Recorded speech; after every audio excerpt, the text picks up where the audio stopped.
All right, all right. This is the Reverb Experiment episode number, I guess it's 42 and a half. It's a little bit of a bonus episode. It's G underscore focus. It's on the mic with you guys right now.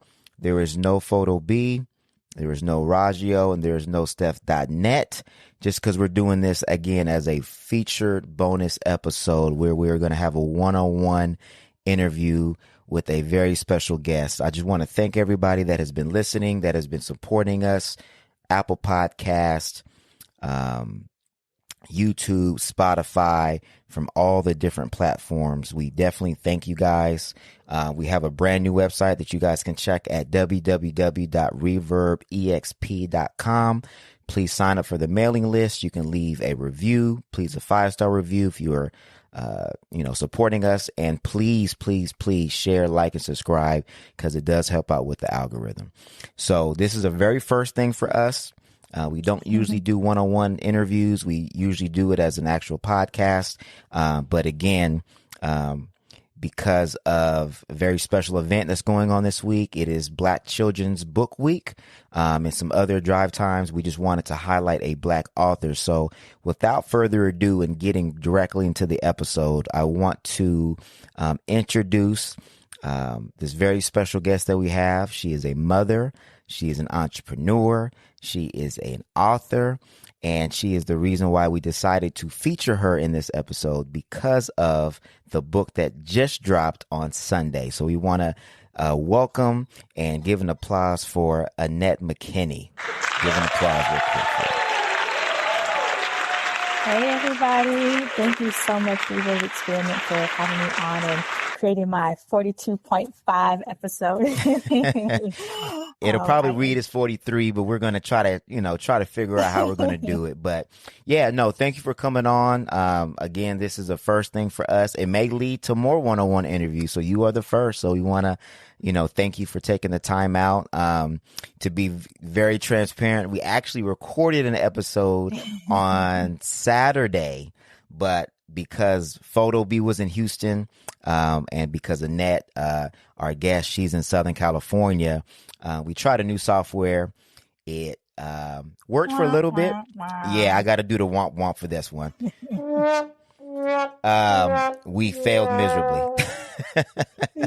We tried. It was a very valiant effort. We tried to push through, but it just didn't work. So, the way that we work, I always work through adversity, and, sometimes things just don't work out, but I always look for the bright side of things. And I think that God allows things to happen in certain ways where maybe it was better to have a one-on-one interview instead of doing a pod. So, it all works out and we figure it out. So again, thank you for taking the extra time out. We are very excited to hear about your book. We are very excited to hear about what you have going on. So, before we get too far in the interview, if you want to just introduce yourself and just give us some background so the people that are listening, they know who they're talking to or who they're listening to, excuse me. Absolutely. And once again, just thank you so much for the second attempt and really just enabling me to step onto you guys' platform and stage to kind of bring awareness about certain events that are going on. But on top of the things that you outlined about myself, I am an early childhood educator. I'm a mom and a bonus mom. So I have one child that came through my stomach, and then I have a second child who I did not birth, my fiance's son. And so for me, I never really stopped being in the classroom because I've always been surrounded by children as an auntie and so forth. So that's something I've kind of carried with me. But I got my undergraduate degree in early childhood education, and I actually also obtained my master's in business with an emphasis on organizational management. So for me, I love books. I mean, like, to read them, to write them, to study, use them as decor, like anything that can be done with books, like I absolutely love them. I was one of those little girls, maybe a little bit nerdy, but I also won state high jump. So I kind of skated by and was able to kind of wear that as a badge of honor. But my earliest memories with my mom and my 3 siblings were trips to the library, like literally just hours, just going up and down the aisles, picking out random books, checking out books to get cheat codes for the Nintendo games, all of that. So that's kind of my background in a nutshell. Got it. Got it. Okay. Yeah. So seems like that your love for books started pretty early, which sounds like Absolutely. that your mom kind of planted the seed for that. Yeah, on various levels, right? So not only was she the one facilitating the majority of the visits to the library, but she was also an educator.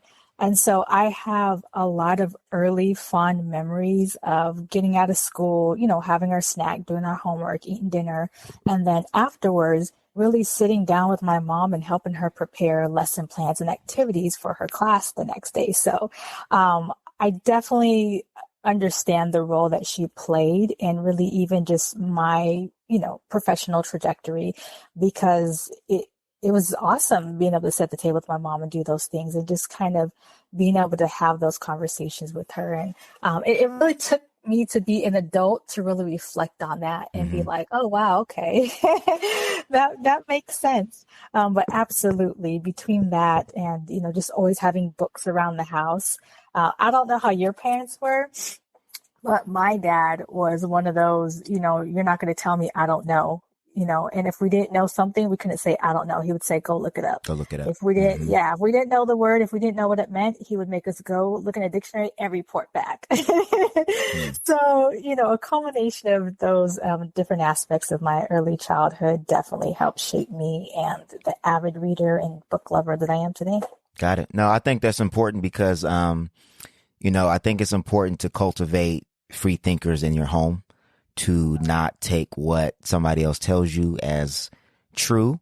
And if Right. you don't know, to have the tools or learn the tools to be able to figure it out on your own. And I think Hmm. that, that kind of molds you when you get older, that, now how to look things up, where to look things up, how to read. And, in Right. this day and age where we get all of our information from the internet, Hmm. it's still very valuable to be able to go research and read books and go to a library and be able to get your information from there, because some of the information that is very valuable from the past is not on the internet. And I think we Exactly. depend, Hmm. sometimes a little bit too much on the internet for all of our information because it's easy, but some of the Hmm. golden information, or some of the stuff that's valuable, is in books written by people from our past, so we can learn how to move in our future, because there's always lessons that we can apply from our ancestors, from people that came before us, and then apply those into the future. Um, so, you sound very, very busy. I want to kind of transition. And, I think that's one thing we didn't touch on before. So you being a mother and a stepmom, bonus mom, however you want to All of refer. Yeah. So that. how did you, I know there's a lot of people that are listening that, just casually, I always hear people say, I want to write a book. I want to write a book. I want to write a book. Hmm. So where did you Hmm. find the time to write a book, with all these business ventures, and you going to school, and you being a plus mom, and just being a mom in Yeah, general? I don't even like the term plus mom. I just being a mom. I think sometimes, and I know people do say that because obviously to talk about the experience, because it is a different experience, having to love a absolutely. child that did not come from you. Getting to, not having to, getting Getting to, there you go. to. That's a better term, because it is a blessing to me to be able to Yes, love a child. And I think that takes a different kind of love, to love somebody else's child unconditionally, to make them your own. And I think that is very special, absolutely. and it's very sacred. So with all of that going on, how have you found the time to write this book and get it illustrated, and we're going to get into the process of it, but I just want to just get how have you managed your time. Oh my gosh. First things first, I am an insomniac. So let's start there. But in all seriousness, it was one of those situations where it wasn't going to get done if I didn't kind of force the issue, right? So yeah, through my days, I work and my profession, I'm an operations manager for a service disabled veteran owned small business. Oh, wow. Yeah, out here in SoCal. So we actually are responsible for we're essentially a staffing agency. So we help hospitals and other contractors, get the staff that they need in order for the operations to continue. We also provided staffing for the different pop-up clinics that happen, throughout the pandemic. But so that's what I do as a profession. And yeah, it's challenging, and I can't sit up here and pretend as if some things didn't fall from the wayside. Like my house right now is low-key in shambles, and at the end of the day, it's really just carving out the time. So Right. If you're asking specifically this first book, when and how, it actually, so to rewind a little bit, I was working full time. I moved down to part time, and then I had a work injury. So then I was at home. Then the pandemic hit, and I had to go back to work for a little bit. But I had told myself that I didn't want to go back to work full time. Like I didn't want to work for another person. Right. And so the fact that I had to go back to work to kind of help out within the home, it really just sparked this, like, no, don't get too deep into that, because I'm a Capricorn, I'm OCD, I'm like learner, like I love to work, I love like making things flow and just adding value. Right. So I know if I get into that space at a job where I get too comfortable, I will just go and just, move forward and just kind of keep going. And I didn't want to get into that space and allow my goals and my dreams to just fall to the side. So it was literally pushing through. And I actually finished writing it when I traveled out to Texas to go visit my dad. And I told myself, like, I'm not coming back home until this book is done. So I actually finished it out there. I sat in awe for about a week, and then I edited and so forth and so on. But, as far as man or woman hours that it took, I mean, it's a children's book. So it's a 32-page standard children's book, but it probably took me maybe about a solid 3 days. Like if I had to work 8 to 9 hours, over the course of the day, probably a solid 3 days to just kind of sit with it. The story has been in me for a very long time, Right. but, and I guess maybe I should have talked about this as well. I actually had a different business venture that I was looking to start as soon as I stepped away from my other job. Was opening a home-based daycare center. That's something that's always been my dream. Something, I got my undergraduate degree in early childhood education, exactly, so that I could, I always wanted to open up my own center, right? Then the pandemic hit. And then also, just having, real, heart-to-heart conversation with my fiance. And to be honest, it's like, it's a whole, to have your home turn into a business, especially one that focuses on the care of children, that is an undertaking. Right. And so we just continue to have conversations, and it just turned out that it just didn't make sense for our family unit. Right. And then with all the I guess the moving parts when we do have our son here and the process of getting him in, it didn't quite make sense. So I was also coming off of I guess maybe a little bit of challenges and a little bit of hurt and a little bit of feeling like I failed a tiny bit, because I was working for about 1.5 years, 2 years towards that goal. And then to kind of have to step back and be like, I cannot do this for, reasons X, Y, and Z. Right. So I definitely have to be honest about some of that. Me feeling like I failed a little bit helped push me to like really focus on this new goal and just make it happen. Nice. Okay. So I know you said that you're had to have a lot of in-depth conversations. So I would assume that having a supportive fiance probably helped you through that process. Absolutely. Yeah, it's interesting you say that, because,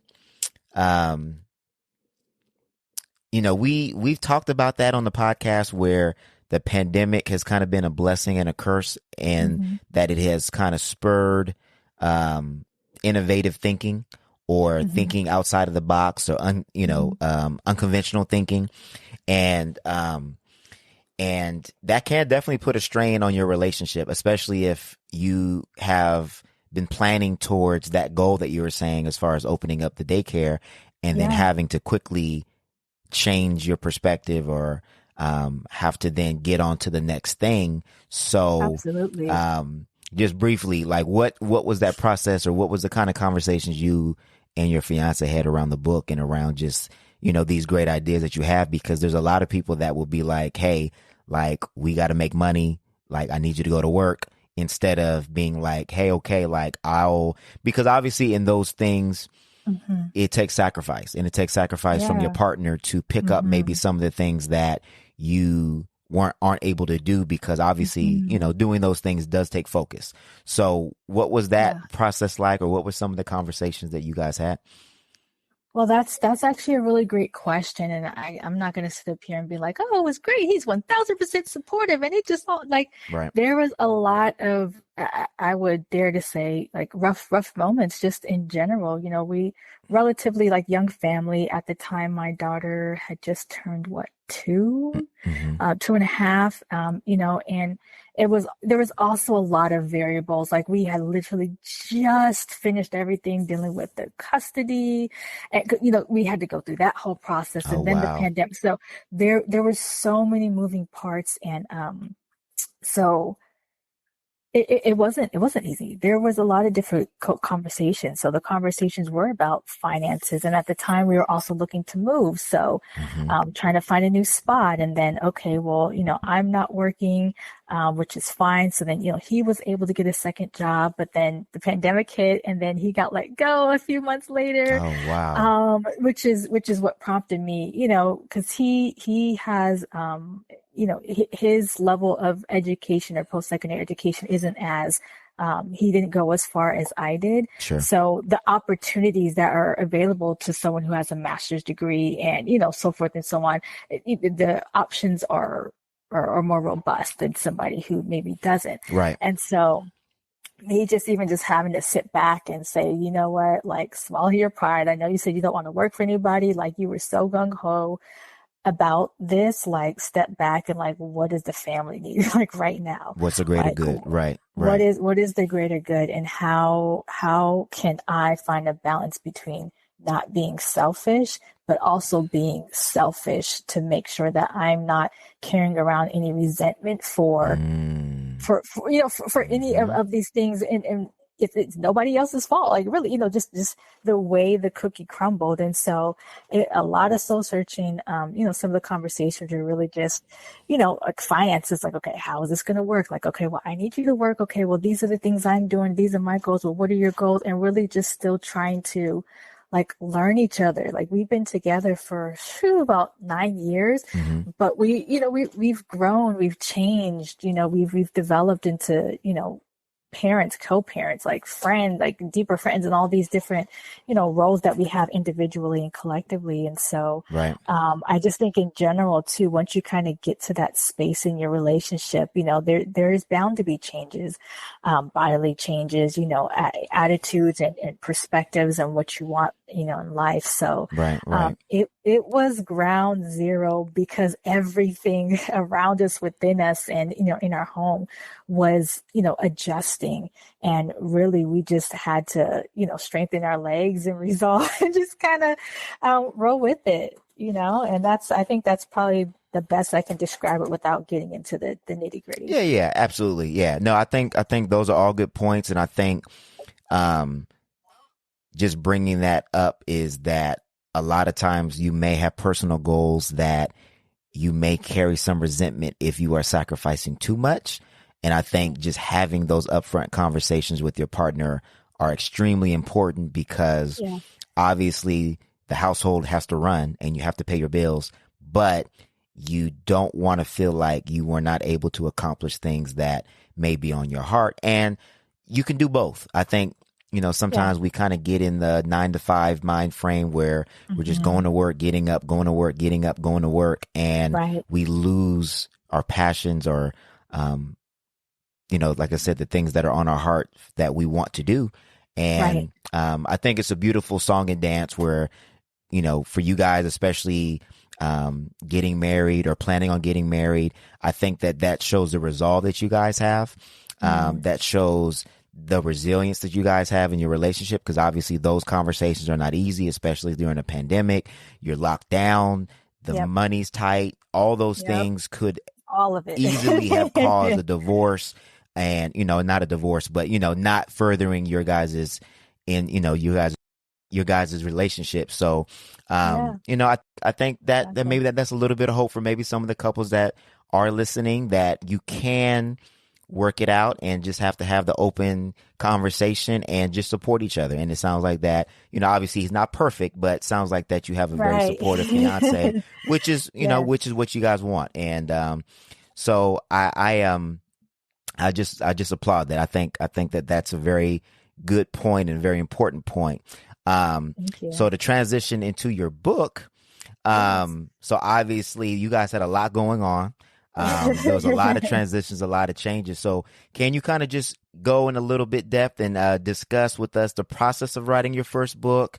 I know you decided to self-publish, which is Yes. amazing, but Thank obviously you. brings its problems and Ooh, things that come with that as challenges. well. But what did you learn along the way when you were doing this process and trying to, again, self-publish and do everything on your own?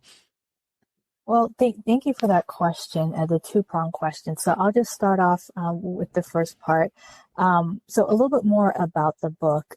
So it's called On a Mama's Back, and it's about the cultural phenomenon of baby wearing and how children actually become co-creators of their earliest learning activities.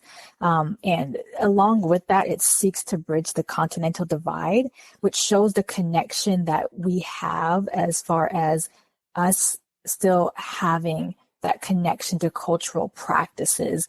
And every tradition has this practice of wearing your baby hands free. And so what I wanted to do is I wanted to show that perspective from the children's gaze, right? And so it follows two different sets of mother and children, the mother and child couple. One is actually my daughter and I in the US, and the other is actually a mother and a son in Ghana in West Africa. And I was very intentional about that duality because amongst a slew of other educational aspects that kind of is woven through the book, I really wanted to challenge the parents, the families, the teachers, and the children who are reading this story to really begin to humanize a part of the world that since colonization there's been a very, very strong force or push Hmm. to kind of dehumanize, that specific region. So I really wanted to bring that human element of connection because as they're going through this book, they're able to see, hey, they're doing the same things, or oh, I do that, but you have the imagery of what it looks like to wash dishes and to make food in Africa. And a little bit more background.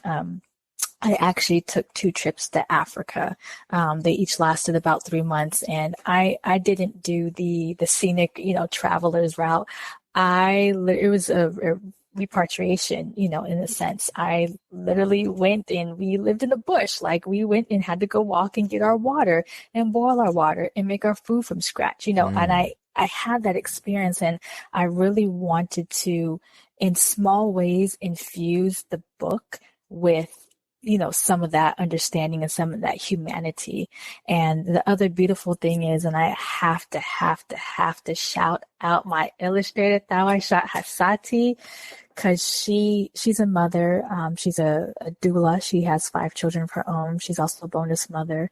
And she also cared all her children, and she traveled to Africa, right? So being able to have that pairing of both of us and our shared experience, I feel like we really were able to bring a sense of like joy and connection with that specific area of the world based on our experiences. So that's kind of the answer, the first part of your question. Yeah. Yeah. Um, And before you get on to the second part, I think that that's very important.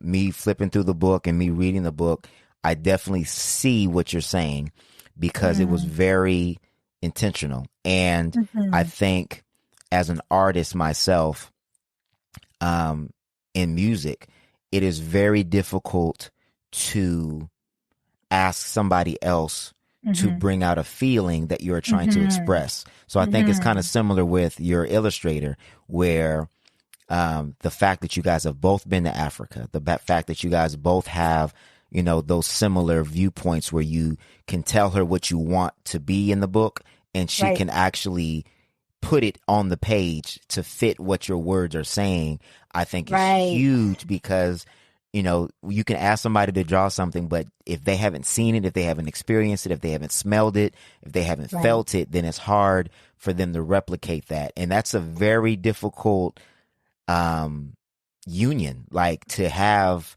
Right. illustrator and author, or artist and producer, or Mm-hmm. creator and businessman. Like those Yes. Yeah. conversations and that connection is not an easy thing to connect with. No. So I think that you Right. nailed it on that. So I just want to just give you props before we Thank get into the you. self-publishing. But yeah, for Thank those that are you. listening, please, please, please, we will put a link, so that way you guys can support her book and buy the book. But if you are buying it for your children, I'm telling you, you will not be disappointed.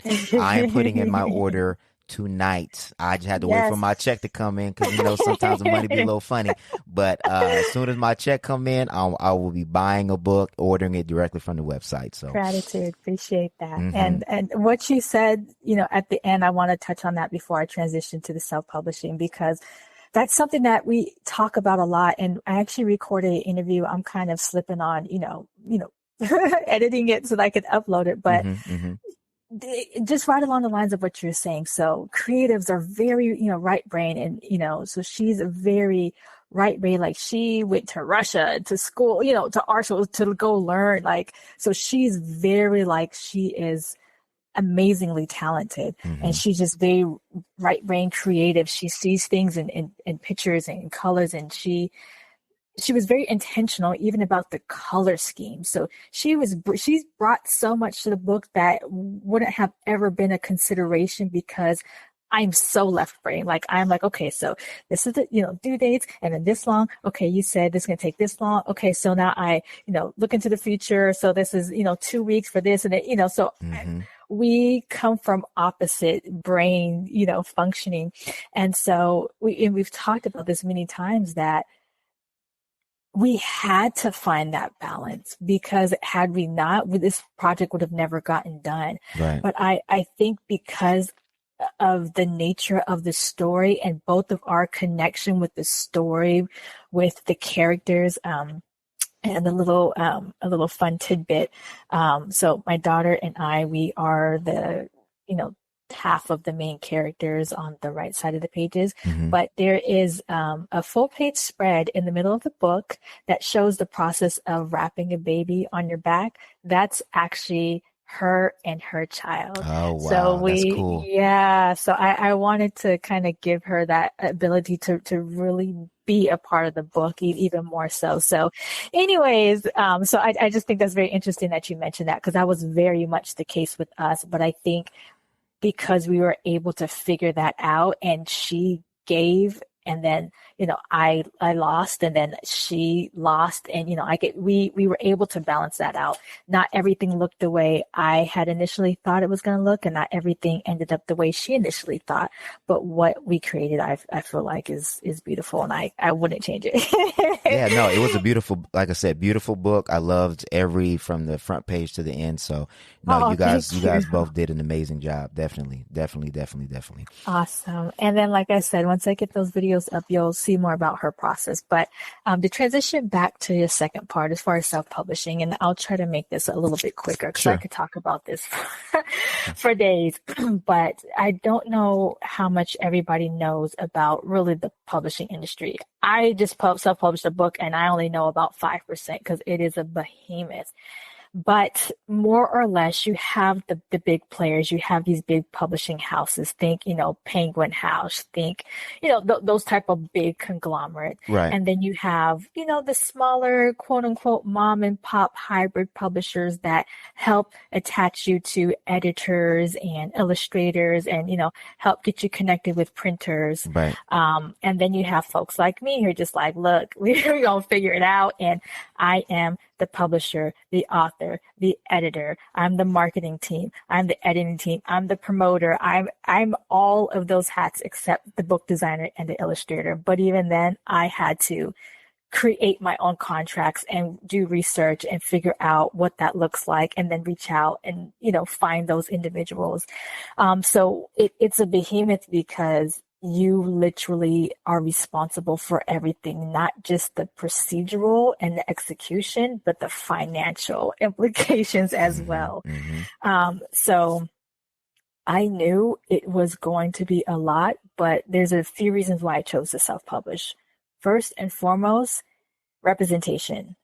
If nothing else, I think if you got nothing else from my book or my messaging is how important representation is. Mm. And for me, I wanted anyone that were to go look up, on Mama's Back for them to all roads lead to a brown face. So Right. me, obviously, a black woman as the author, my illustrator is a black woman, and my book designer is a black man. So, it was important to me to have that authentic viewpoint and voice, and being able to choose that parameter in a way that if I were to have gone with the publisher, they don't give you the opportunity to really have a say. You write the story, the manuscript, you give it to them. Hey, do you like this? They say, oh, okay, we like it, but we're going to change this. And this is the person who's going to, illustrate it. And then this is how we're going to market it. And then, once we start selling it and once we make a profit, then you'll start getting maybe 5 to 25% royalties, right? Right. Versus, yeah, I had to pay, like literally, I paid out of my own pocket for all of this. And shout out though to all the people who did help support, but all the difference between all that, it came out of my pocket. Right. But at the same time, every single dollar that is made from me selling my book, it comes directly to me. It's yours. Right. Yes, yes. So those are the two biggest reasons why. And the third reason is this is not my only book. I'm actually working on my second, third, and fourth, but I have already 9 more ideas of books. So I wanted to make sure my first book was self-published because I wanted to know as much of the ins and outs and the corners and, around the way as much as I could about the publishing process. One, so that I'm just more intelligent and I'm able to speak intelligently about different processes. But two, because now when I do go to, query or, submit my manuscript to bigger publishing houses, now I can come with a sense of authority because I can speak upon different processes, and that allows me to potentially not get taken advantage of or kind of get the short end of the stick as much as an individual who has no knowledge of the process could or would. Exactly. So those are kind of the big 3 for me. No, and you know what? I think I know we're talking about your book, but just because many of the people that are listening are in the same creative space, I just want to just point this out, and I want to just make this to be a point. It is very important to protect your intellectual property. And yes, when you are in a situation, and I just love what you're saying because it is on my heart. I always try to preach this to everybody, that own your work, own your content, own everything, because at the end of the day, there is a difference between you selling your content and then there's a difference between you partnering with somebody to get your content out. So with your book, right.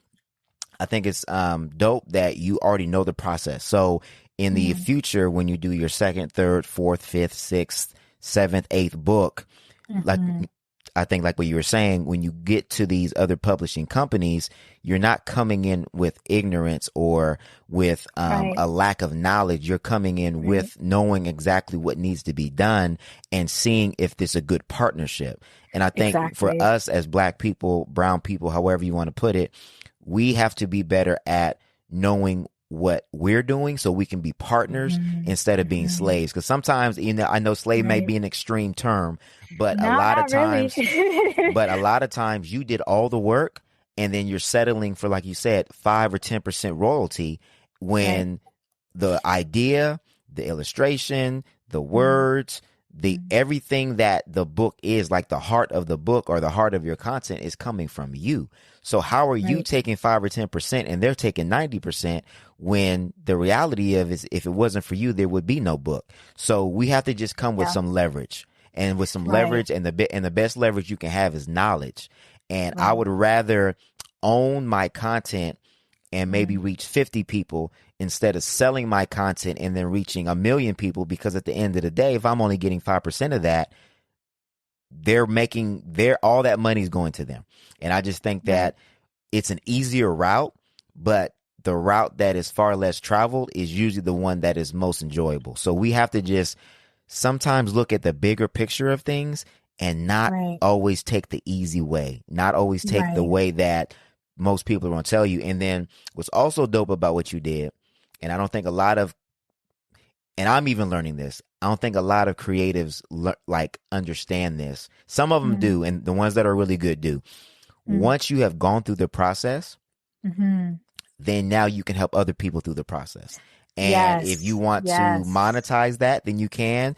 Some Mm-hmm. people will, some people don't. But people, again, will pay for the knowledge on how you did something. So, Right. like podcasts, I'll just use podcasting, for example. There's plenty Mm-hmm. of people that message me about podcasting. How do you start your podcast? How do you upload it? How do you do this? How do you do Right. that?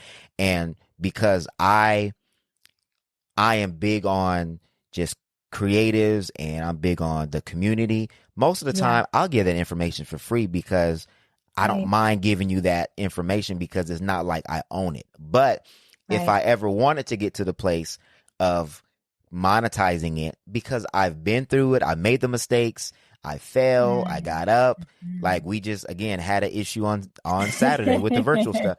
So Right. it doesn't make sense for two people to make the same mistake.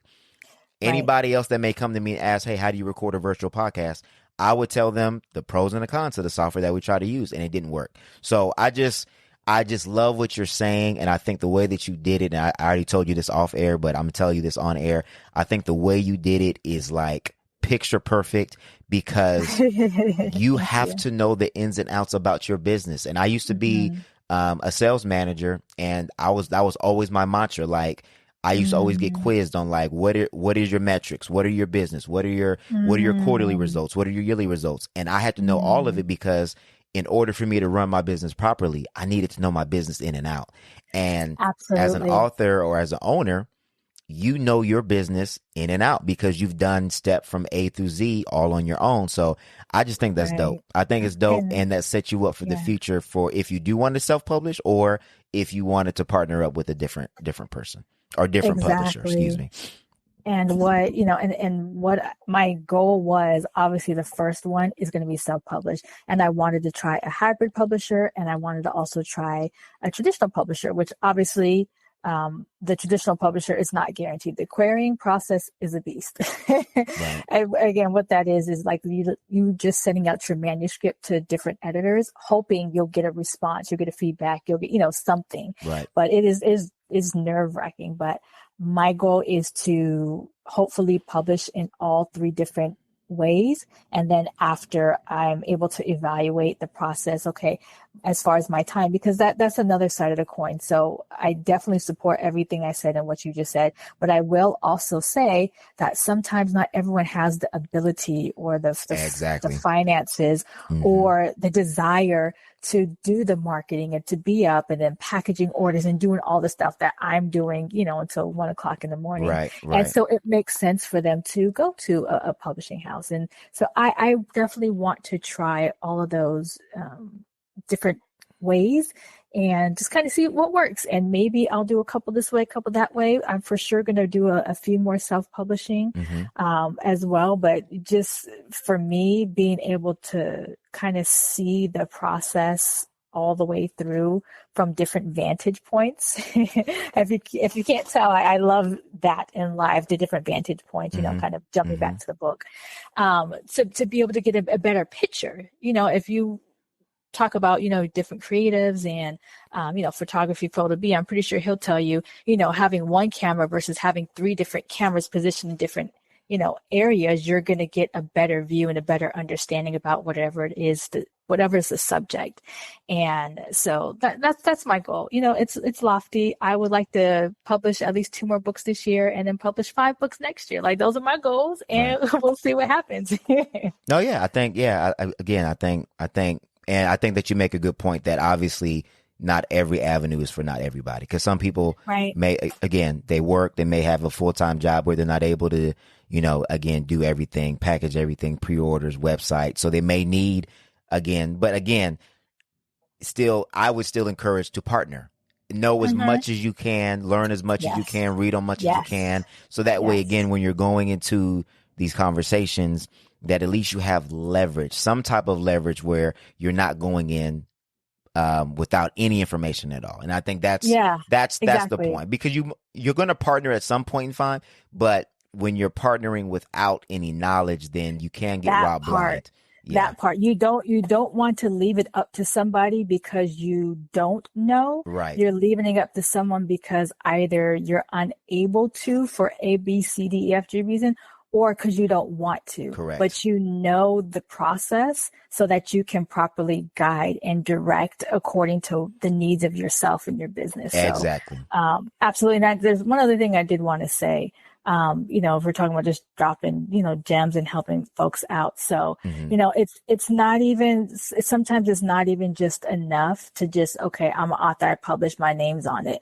Like, you still want to go through and get your copyright, go through the process, pay your, I believe it was like $40 or $60 to get your book copywritten. And then, for me, I'm working on my business too. So once I get my business name and everything solidified and my articles and incorporation, once all that's finalized, then I'm also going to be applying for a trademark, which is why I don't talk too much about the specifics of my brand or my business, Sure. because I want to get to that part first. So so you want to go through the entire legal process, get your trademarks, go through, get that situated.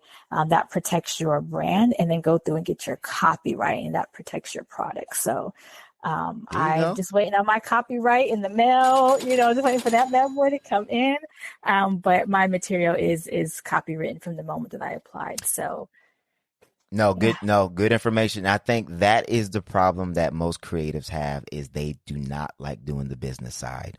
And yeah, I know for me, I hate doing the business side because I just want to get out the idea. But in yeah. this day and age, you have to protect yourself. So Mhm. again, partner up with somebody that may be strong in that, or get with the community. And like I say, it would be nice to have more Black publishers. Like, I think this Yes. conversation, we always talk about it. Like, most people want to be the rapper, but they don't want to be the engineer. They don't want to be the producer. Like, Mm, we need mhm, everybody. Everybody got to be on mhm, board. And it would be like, mhm. kind of like you said, the representation. It would be nice to have some representation in all aspects of our creative space, because we do need people like us to show up and, again, just see a familiar face, somebody that that will understand what you're trying to do and what you're trying to do with it.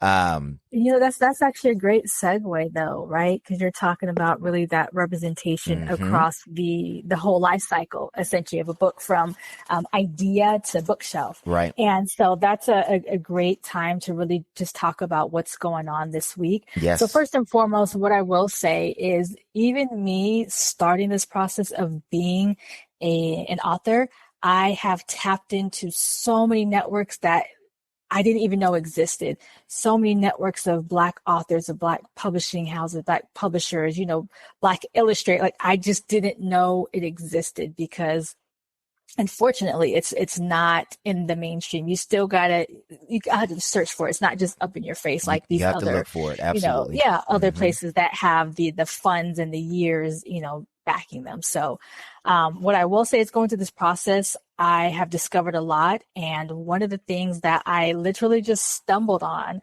or some people say, God, ancestors, Hmm. guiding me towards, is this Black Children's Book Week. So Hmm. if you don't know, Black Children's Book Week is the 27th of February through the 5th of March. And it is a full on celebration, loving on our brown children, our BIPOC children, and really just celebrating them in the form of books, and celebrating the authors who really kind of just push the boundary, and really are trying to keep our imagery and the stories and our voices in the forefront. Because it's something else I was learning through this process is even some of the books that I was kind of, dealing with or messing with and getting for my daughter, I didn't realize that they were Black characters, but I didn't do the research and found out that it wasn't even a Black author.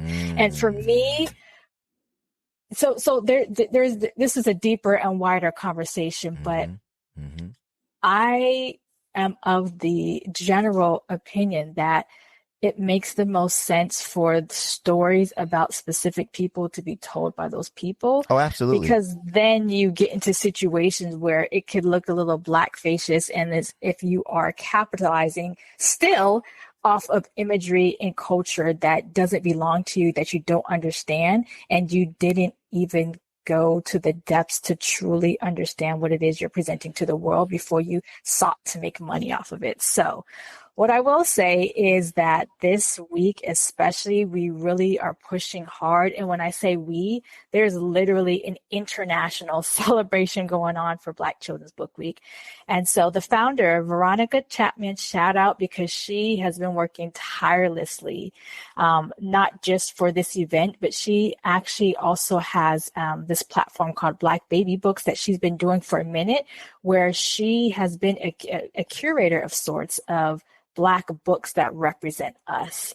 I'm not sure if you guys are kind of aware of some of the metrics or statistics in the publishing industry, but less than 14% of children's books celebrate or about or star a Black character. And that is half the number, or half the percentage of books about animals, right? So here we are in 2022, and we are making great strides, but even with that, we are still trying to push the envelope. So Veronica Chapman had this idea, and she just kind of just went with it. And so this is a period of time to celebrate and love on our little brown babies. And I'm actually reading her words. So these are her words, not mine. I wanted to give the full force and full gravity of her words and thoughts. No, thank you. Thank you for that. That's very important. The goal, absolutely. And especially as an author, I understand it. So she goes on to state, the goals are to amplify representation in children's lit and celebrate and give a platform for Black authors to shine in their celebration of our children. Black Children's Book Week is a global celebration of Black children and the people who ensure Black children are represented in books and other children's media. This week is administered by Black Baby Books, which is a platform that makes it easier to discover children's book with Black characters.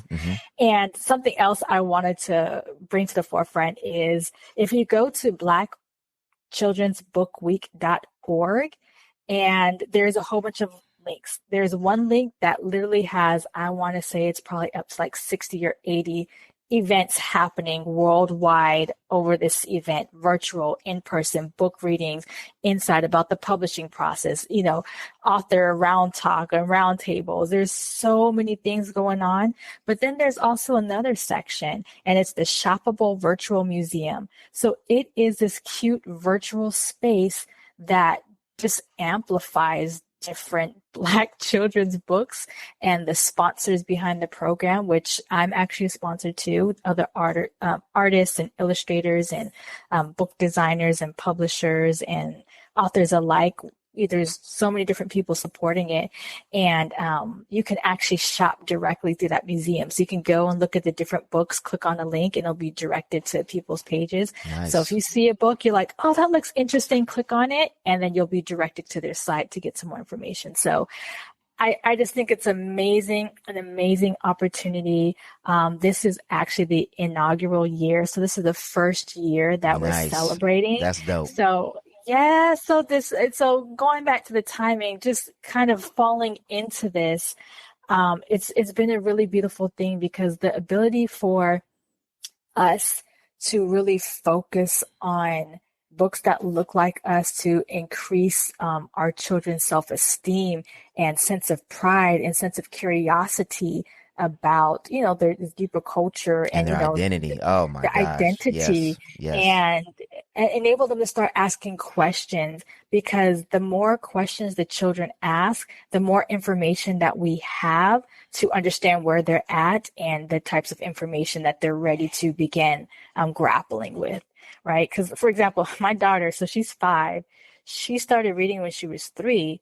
So she's like chowing down chapter books. So last night, I noticed that she's reading this book and she's like on chapter 4. I was like, "Oh, go ahead, girl. You're going through that book." And she's like, "Mom, I need harder books." I said, "Oh, okay."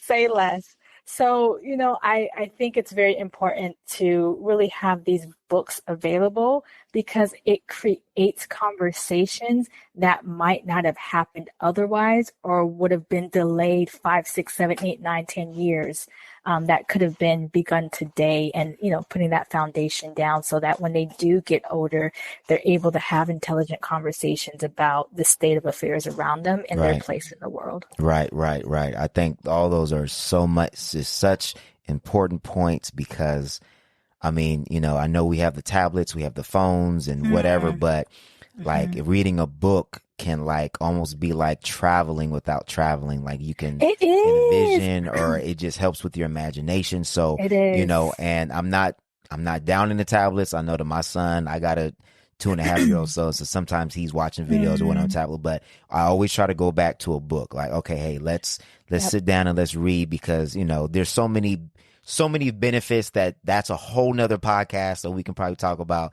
just reading, but just the benefits of what you're talking about is just so important. And for us, especially for people that come from places where you may not have the ability to travel or see outside of your, down your block. Like there's some people I know that I grew up with that have not been outside of the city that they grew up in, but you can still experience different cultures and different foods and different places through a book. So I just think that's just so important that we just have so many resources with this Black Children's Book Week, which is the first year, which I think is just amazing, because it is difficult if you're not exposed to it to try to find books that represent you and represent your values and your identity and the way you look, and just to connect. So I think, that's one thing that I really love about your book. And I know that you put a lot of heart and soul into it, and just to bring you back, because I want to make sure that we highlight your book. And I know Black Children's Book Week is important. And for those that want to support, I just want to suggest that one way to support is obviously going to the website and checking that out. But the best way to support is by supporting a Black author that has a Black children's book. And we have one right here right now that got one that just dropped on Sunday. So On Mama's Back, please go check it out. Again, I will be buying one.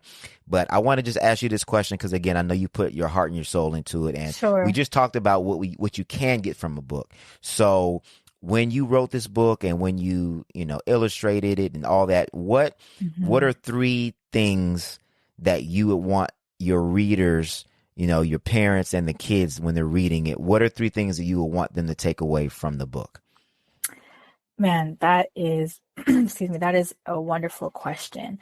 And so the first 3 things are representation, connection, and reading as a learning tool.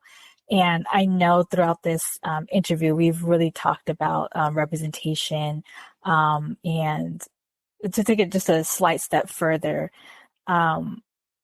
it's important to not just, I think, recreate the archetypal type of stories and have like a Black Cinderella or a Black, hero story, which are great and wonderful and necessary as well. Sure. But I think that we also want to add to the conversation is Black children seeing themselves represented in roles about their everyday life.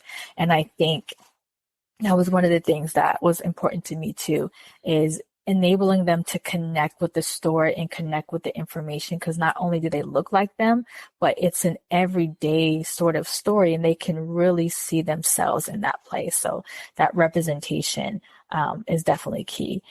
Connection, I know we talked about that in depth as far as really understanding the traditional foundation of really the practice of baby wearing as a whole, but the fact that every single country, like even so, for example, and that's something that I really want to preface about my book.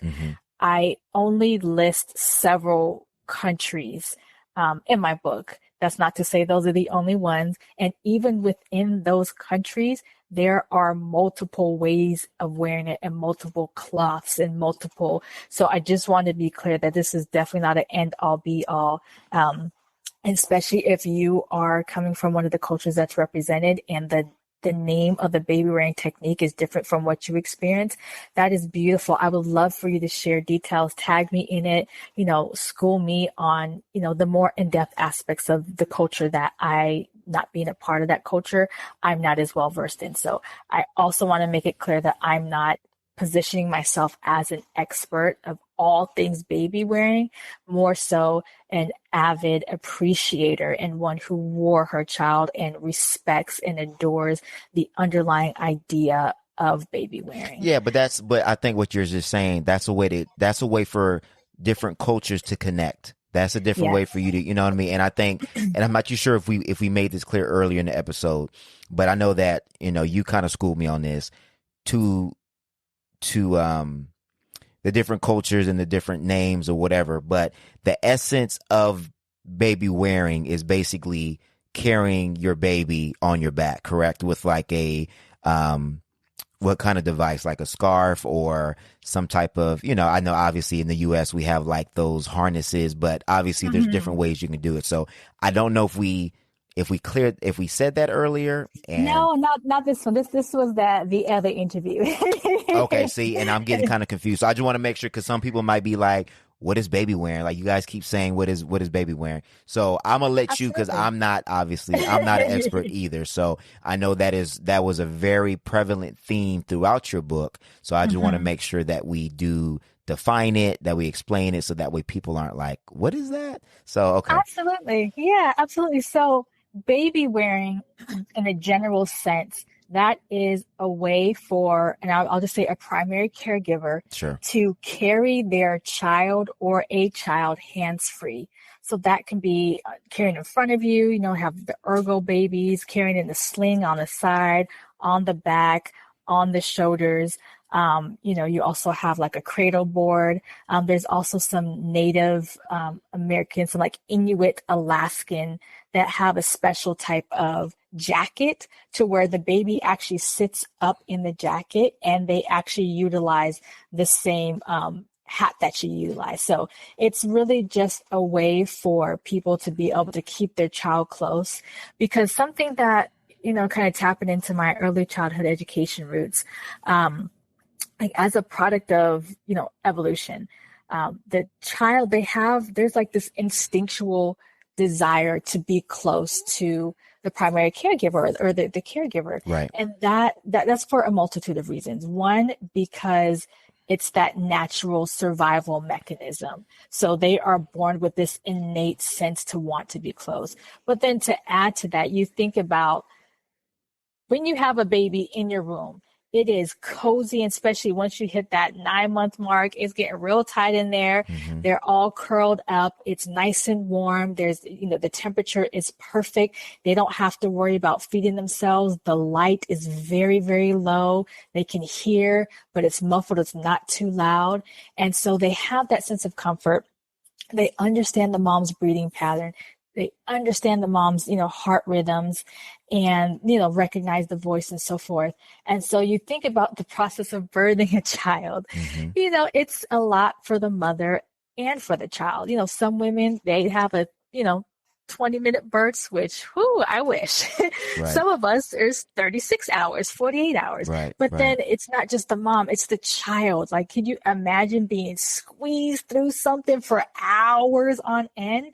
And then once you finally get out, then it's bright and it's loud and you're hungry and you got, mm-hmm. now you have to breathe like, like what, so you think about that experience and then turn around and consider baby wearing, where you have that child right on you. So they're back in that position where they feel your heartbeat, where they hear and feel your breathing pattern. When you're wrapped up inside of whatever technique, a sling, Right. whatever it is, then they have that warmth. You can adjust the amount of light by, carrying something. You can adjust how tight they're wrapped in there. But they still have that cocoon type of protection and they're at ease. And there's actually been proven that they cry less because they have that level of support. They have that level of, just feeling at ease. Just comfort. Yeah. Really. Yeah. Yeah. That sense of comfort. So Man. that's kind of, what we're celebrating is the fact that through this means, not only are you providing that comfort and that protection and bonding with your child, but that child is literally seeing everything that you're doing. They're watching you, they're hearing the conversations, and they're at the same eye level. So they're getting a level of socialization Right. that they may not get if they were, say, just, in a crib on the floor while you're out doing whatever. Right. They're seeing and smelling the things that you're cooking. They're able to engage in conversation because people see a baby and they want to talk to the baby, interact. So then they're getting that interaction. They're learning about intonation and it's such a beautiful process. And so for me, it was so important to really celebrate and highlight that. Yeah. this traditional thing that really all of us have in common. We were carried in some way, shape, or form. Yeah, exactly. Yeah, no, I think, and again, that theme, I definitely noticed that throughout the book, and I think that's again a way to connect. I love the way that you highlighted the African culture, but I also obviously, again, multiple other cultures do the similar or the same thing. Is just called differently or different names, but again, it's a way to connect us. So, and again, that's a whole nother stuff, because when you were talking about that, and it's just the more you talk about it, that you more realize that that like for babies or for parents or for kids that for moms that have to go back to work too soon, they may not be able to end up doing that. You know what I mean? So, and so I think, and sorry to cut you off. And so what I want to add to just exactly what you just said, and in those instances, right, where a mom has to go back to work, that's a very traumatic experience, not just for the mom, but for the child. So although they may not be able to be warned by their mom, they can be warned by a father, a grandparent, an older sibling. So it enables others to be that soothing and that sense of comfort and support for them in those instances as well. So I think that's great that you brought that up. Yeah, but no, so that was I just, when you were talking about that, I was like, because you don't think about the grieving process. I think you see it from the mother side, where when they have to work and they're like, I really miss my baby, et cetera, et cetera, et cetera.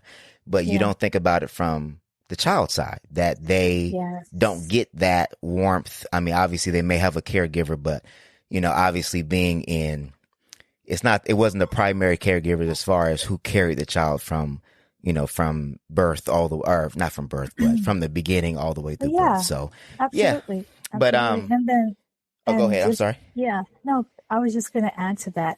And I think what's also super amazing about the process of baby wearing. So, obviously I talk about and I celebrate, the mother being able to transition from the womb to the cocoon, when you have the baby wearing. But obviously you have surrogacy, you have complications with, especially we're talking about the Black community, women, mother mortality rate, in the birthing process, and you have so many other reasons why, even from the beginning, somebody else may be carrying the child. That's true. So the fact that, one, it knows no bounds because every single tradition has a method.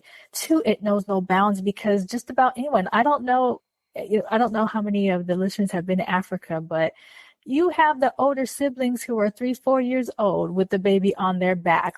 So it's a beautiful thing. And the way it enables you to connect with your child is next level. So No, I just wanted to add that. no, that's dope. Yeah, and again, thank you for the thorough explanation because I know somebody was like, "Oh man, I don't even know what that is." So I think, and again, it was a very prevalent theme throughout your book. So I think that it was Mhm. very important to touch on that. So I know that was Mhm. the second takeaway. So the third takeaway was, Reading as a learning tool. there you go. And you know what? I love this, and I'm probably going to jump ahead of you. But Okay. I loved reading your book, and I think we talked about this in the last interview, but I'm going to bring it up again. Hmm. Is Okay. the different activities that you had along with the book to make Hmm. sure that the readability of the book was extended, where it wasn't just you Yes. being able to read it, but and I'll let you touch on that a little bit more, but there were small, fun, cute activities that you put at the end of the book, and that Hmm. you kind of made the reader go back through the book to kind of find the little things or the little Yeah. hidden gems. So I thought that Hmm. was I thought that was cool. Thank you. And thank you for all your compliments. I definitely appreciate it. And for me, it's like I feel like it's dope because I wrote it, but to hear everybody that kind of gives the feedback and the same feedback, like, man, I really enjoyed that. So thank you for bringing that up. So as far as reading as a learning tool, literacy has always been huge for me. I mean, just like we shared at the beginning in my personal life, but even as a teacher, because I don't even know if I mentioned it this interview, but I was also a preschool teacher. I taught preschool for a few years, did some internship, and I also taught a kindergarten class. I was a substitute teacher. And reading was always huge for me. And it was at that time during my undergrad where I realized that there is just a lack of representation. And I learned this early on, and something that kind of cemented it for me. And I know you know about it because we talked about it at the last interview. Hmm. But in case any of the listeners don't know, there was this thing called the Clark doll experiment. And the Clark doll experiment was a husband and wife, Dr. Kenneth Clark and his wife, Mamie. They were Black psychologists. And this was back in 1939. And so they had this experiment where they had a black doll and a white doll, completely identical. The only thing that was different is just the color of their skin. And so they took some children, they didn't take children. They had children ages 6 and 9, and they presented them with the two different dolls. And then they asked them a series of questions. And the first question was, show me the doll that you like best. And then show me the doll that you'd like to play with. And then they go on to ask which one's nice, which one's bad, which one's white, which one's black. And the last question is, give me the doll that looks like you. And the results of this, and there's YouTube videos on it, the original video, as well as people have redone this experiment. And it's mind blowing. It's mind blowing that at the ages of 6 and 9, they not only have, dare I say, been programmed Yeah. to see specific attributes attached Race. um, Hmm. to a race or to a specific amount of melanin in the skin tone, Right. but they've also learned that one is good and one is bad, and there's Right. a difference, and one should be appreciated and sought after. Yeah. Because something else that came from this experiment was that almost half of them, the Black children, said that the white doll looked like them, not because they were looking at it based on the color, but because they have associated all the positive things with that white doll. And Mm. then in turn, Hmm. they feel like that they're good. Right. But then on the other side of the coin, there was quite a few children where once they asked the question, it clicked. It clicked for them. And it was like, oh, shoot. Right. Oh, so I learned of that experiment my sophomore year in college, during my undergrad for my degree in early childhood education. So that shaped me on so many levels, right? And then fast forward through me teaching, and I didn't really see. I really have to think hard. I don't know that I came across in any of the preschools or daycare programs any books that specifically highlighted or celebrated Black children, Black families. I cannot recollect. Like, there's not a specific book or instance where I remember that. I can't think And of that's deep. one I can't think of one throughout my whole time in school, period. There you go. Exactly. And so for me, when I talk about reading as a learning tool, it's not just about, the education or representation in that. But like you mentioned, it's important for me to make reading fun, like engage the children. So yeah, there's great colors and yeah, there may be funny stuff or funny little words, but there's learning opportunities, counting, compare and contrast. You're talking about similarities and Hmm. differences. And then, I do have the questions in the back to kind of tie it into each of the individual children's life. Like, okay, did your mommy wear you? And I'm not going to kind of give away everything. But on top of that, on my website, www.author-annette.com, not only can you order the paperback, but I also created a companion pack lesson plan. And it is, I believe it's 10 or 11 pages. And it really just kind of breaks down a wonderful week-long opportunity or lesson plan. Studying culture, learning about culture or Mm. cultures outside of your own. So you can also order that. So I have 2 activities in the book. The book is pretty much an activity, but then you can also buy the lesson plan. So for me, moving forward, right now for this book, it's a separate cost, but moving forward, all of my books are going to have a lesson plan component included with your purchase, which you can get sent off to you. So for me, reading as a learning tool is very, very important because through reading, that is going to enable them to learn other things, right? You have your history books, you have your, math books and equations. You have to be able to read in order to be successful. So, Right. when you make it fun and you figure out a multiplicity of ways to reach that child who has, different children have different learning styles.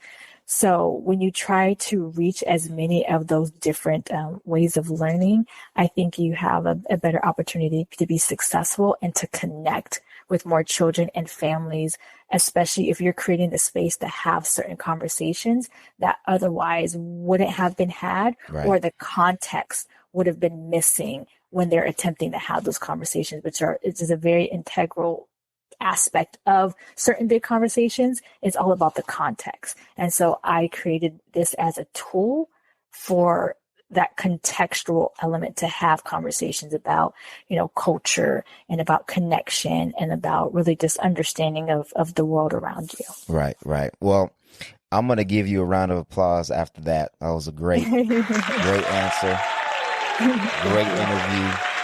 And hopefully it inspires people to just read, do more. I mean, I am very inspired. It's a great story from the beginning to the end. Again, Thank like I you. said, I will be purchasing mine tomorrow. So just for the people that may have missed it or just wanted to get a reminder, where can we buy the book? Where can we follow you? Because obviously you're going to be putting out more books in the future. So Yes, sir. where can we get all of this information and find you and all of that? Well, first and foremost, thank you so much again for giving me this opportunity and this platform, and just being able to talk about it. As you can tell, I could talk about this forever. Oh Like this yeah. is my passion. This is, this Hmm. runs deep. But as far as my book, again, it's called On a Mama's Back. The first thing is my website where you can purchase a paperback as well as you can purchase the lesson plan. You can find that at www.author-annette, ANNETTE.com. And you can order it from there, as well as you can jump on Amazon, go in the children's book section and get an ebook for free. It is free for a limited time. It's not going to be free forever. So I would recommend going ahead and buying your paperback and lesson plan. Then while you wait for me to ship it to you, jump on Amazon, download it for free, enjoy this story, and leave an awesome 5-star comment and review. Yes. Yes. Yes. And then if you wanted to follow along with me, because as I mentioned, I'm finishing my 3rd manuscript right now. I will be having more titles in the future. You can follow me on Instagram. It's at On Mama's Back. You can find me on LinkedIn, on Facebook. It's at On Mama's Back book launch page, or my personal profile is Maimuna Indidi, my African name. I look forward to, sharing with you guys, and I'm open to conversations and questions. If you have any questions about the book, if you want to discuss them in public and private, reach out to me, balancedandsimple@gmail.com. If you had any probing questions that you wanted me to, discuss with you, I'm open, and I want to learn about you as well. Perfect. Yeah, we're going to give you another round of applause. I know we got kids we got to put to bed. Yes. The whole nine. No, but thank you for taking the time out. I know that this was, you already took time out on Saturday, for those that don't know, but taking time out on a school night, the weekday, all that. Not a problem. We definitely appreciate you. For those that are listening, please, if you got questions, reach out, like, comment, share, subscribe, help us out with the algorithm. And if you like this interview and you want to see more content like this from the Reverb Experiment, please let us know. We are open to doing more one-on-one interviews. Mm-hmm. This was the first, and I think it was a great interview. Great information. And please, if you're going to support, please support. And please support the Black Children's Book Week. I think that is so dope, especially having kids. And for those Black parents, it is hard trying to find Black children's books that are dope. So all mamas. If I can jump in here, and what I can do, I'll send it to you. But I actually have a short list of some different accounts on Instagram and YouTube that really help curate books. And some of them, they just show the cover. They'll give a brief summary. There's other accounts that have permission from the author to read them. And there's actually YouTube channels that read whole books. That's dope. So sometimes if you need to just be like, oh, here, take this tablet, but you want to be a little bit more engaging, or you want to still add an element of education, there are YouTube channels where they actually read whole books to you. So I'll shoot that information over to you, and then whatever makes sense for you to get it on your platform, we'll post it. Yeah, no, we will post that. So for those that are listening, it will be posted on Instagram. We'll probably post it in the story, but on our Facebook, in our Facebook group, the Reverb Nation, what we'll do is we'll post it as a post, so that way you can, go on there, read it, write it down, look it up, subscribe to those pages, however it is you want to do it, because I think that's really good information. And again, if you are going to do a tablet or phone, obviously most parents want to ensure that it is educational. So I think that is a really good idea. And thank you for bringing that up. And we will definitely post that. So we're going to bid everybody else that's listening adieu. We thank you guys for listening. We appreciate y'all. We appreciate you, Annette, for again hopping on. And we just encourage everybody to please support, buy the book. And if you're not going to buy it, at least share this podcast with somebody that may want to buy it. Or everybody got nephews, nieces, cousins, whatever, little, baby showers. It's a great gift for a baby shower. However it is, stocking stuffer, whatever. And we're all one community. We're all one tribe. So let's help each other out. Group economics, all that good stuff. So again, thank you. We're going to holler at y'all later. We're going to see y'all. I don't know if this is going to be 42.5 or episode 43. I'll figure it out. But just thank you again. This was a very much needed conversation. And I just appreciate you. So, all right. So we're going to holler at y'all later. And Steph and Photo B will be back for the next episode. All right. All right.